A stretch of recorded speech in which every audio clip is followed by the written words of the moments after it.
We met, well, I can't remember when we first met, but then we really got to know each other a few years ago when Oprah was doing the webinar with me, the 10-week seminar on the internet, and you were part of that.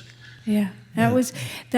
I've had a lot of wonderful experiences here, but I count that as one of the great experiences of my life. I didn't know Oprah at all before that. I had been interviewed once by her, right. But she admitted later she was interviewing me to test to see if I'd be a good person to work with you on this. Someone had told her that I had experience creating curriculum out of spiritual books, which I do from being here. And I knew your work. You had been here once before.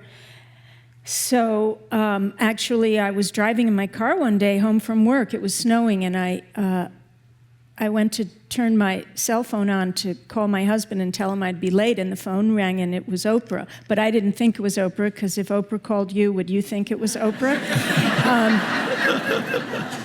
I thought it was one of my friends pretending to be Oprah.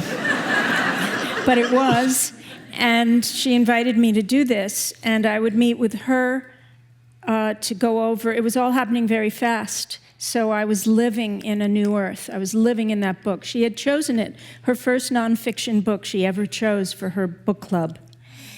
And she chose this. And I was so impressed, and I remain so impressed that she chose a very subtle, not easy book to grasp for her audience of millions of people for whom are on all different steps in the spectrum of awakening. And it was her intent to bring the teachings into a language and a form that perhaps the most people could understand, because she loved it and felt it had changed her so much. So she would meet with me to help. We'd dive into a chapter, starting with chapter 1, obviously, and try to talk about what did it mean to us, and then she would say, can you ask Eckhart to do this, this, and this, and get me questions. And then I was writing a workbook that would go online so people could prepare for the next chapter, all in that same week. So if I got to the airport and the airplane was canceled for 6 hours, I wouldn't care, because I was just feeling the energy in my hands. And it didn't matter if I was at O'Hare and there were kids stranded going to Disneyland on school break. I was so present for all those weeks. I think it's the most present I've ever been for an extended period of time. And then I would come to you and say, Oprah wants some meditation exercises for chapter 3.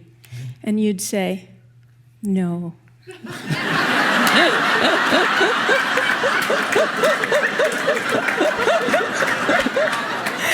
You'd say, exercises takes you away from the present moment. Just tell her to feel the energy in her hand. So I'd go back to Oprah and say, no. We just have to feel the energy in our hands. And we would laugh hysterically. And she did such a masterful job. The first night, 8 million people tried to log on, and it wiped out the entire internet in all of Chicago. And then they got it together, and by the end, something like 15 million people were together in those 2 hours live, Skyping in from Russia and Ghana and Brazil and Singapore and everywhere. And it was a new earth. Yes. And she often says it was one of the best experiences of her life. Yes. Well, she said to me, it's the most exciting thing I've ever done. Yeah. And she's done many exciting things. Yeah.